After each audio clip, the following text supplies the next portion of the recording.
கரூர் மாவட்டம் தொட்டம்பட்டி கிராமத்தைச் சேர்ந்தவர் அண்ணாமலை. இவருடைய தந்தை பெயர் குப்புசாமி. இவருடைய தாயார் பரமேஸ்வரி. இவருக்கு அகிலா என்ற மனைவியும் உள்ளார். கோவையில் இன்ஜினியரிங் படிப்பை முடித்த அண்ணாமலை இந்திய மேலாண்மை பல்கலைக்கழகத்தில் MBA படிப்பை முடித்தார். 2011ஆம் ஆண்டு IPS ஆக தேர்வாகி கர்நாடக மாநிலத்தின் உடுப்பி மாவட்டத்தில் காவல்துறை துணை கண்காணிப்பாளராக பணியாற்றி வந்தார்.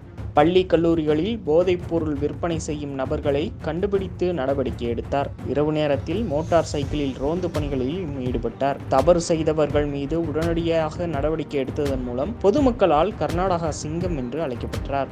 2015ஆம் ஆண்டு உடுப்பியின் காவல்துறை கண்காணிப்பாளராக பதவி உயர்வு பெற்றார். 2016ஆம் ஆண்டு சிங்கமலூரு மாவட்டத்தின் காவல்துறை கண்காணிப்பாளராக பணியிட மாறுதல் பெற்றார். 2018ஆம் ஆண்டு பெங்களூரு தெற்கு மாவட்டத்தின் துணை ஆணையர் என சினிமா போலீஸ் பாணியில் தொடர்ச்சியான அதிரடி நடவடிக்கையில் ஈடுபட்ட அண்ணாமலை 2018ஆம் ஆண்டுக்குள் TCP-யாக பதவி உயர்வு பெற்றார். கர்நாடக சிங்கம் என்று அறியப்பட்ட அண்ணாமலை உடுப்பியில் பணியாற்றிய போது சட்டவிரோத சக்திகள் மீது அவர் எடுத்த நடவடிக்கைகளுக்காக கவனிக்கப்பட்டார். இதனிடையே கடந்த 2019ஆம் ஆண்டு தனது IPS பணியை அண்ணாமலை ராஜினாமா செய்தார். அப்போது அவர் வெளியிட்ட அறிக்கையில், காக்கி சட்டை அணிந்து செயல்பட்ட ஒவ்வொரு நிகழ்வுகளையும் என்னால் மறக்க முடியாது. போலீஸ் பணி என்பது கடவுளுக்கு நெருக்கமான பணி என்பதை நம்புகிறேன்.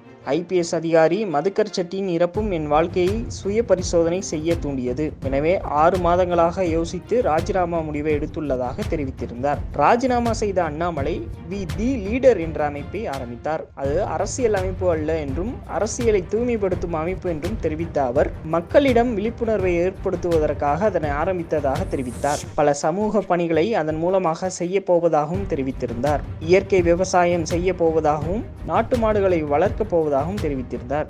அண்ணாமலை தனது ராஜினாமா செய்த போதே அவர் அரசியலில் ஈடுபட உள்ளதாகவும் தகவல்கள் பரவின. தான் அரசியலுக்கு வருவதை உறுதி செய்த நடிகர் ரஜினிகாந்த் சில மாதங்களுக்கு முன்பு தான் அரசியல் கட்சி தொடங்கினால் கட்சி தலைமை வேறு, ஆட்சி தலைமை வேறாக இருக்கும் என்று கூறி பரபரப்பை ஏற்படுத்தினார். அப்போது ரஜினி மனதில் வைத்திருந்த முதல்வர் வேட்பாளர் அண்ணாமலைதான் என்று கூறப்பட்டது. இதைத் தொடர்ந்து 2020ஆம் ஆண்டு பாஜகவில் இணைந்தார் அண்ணாமலை.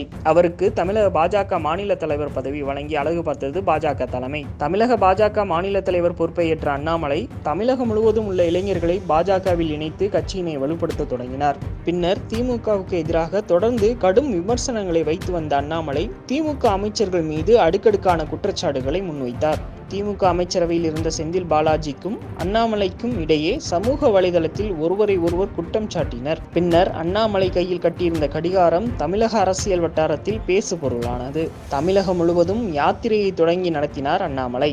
பின்னர் மக்களவை தேர்தலில் கோவையில் போட்டியிட்ட அவர் திமுக வேட்பாளரிடம் தோல்வியை தழுவினார். இந்த நிலையில் தமிழக பாஜக மாநில தலைவர் பதவியில் இருந்து அண்ணாமலை மாற்றப்பட உள்ளதாகவும் அவருக்கு மத்திய அமைச்சரவையில் இடமளிக்க பாஜக தலைமை ஆலோசித்து வருவதாகவும் கூறப்படுகிறது.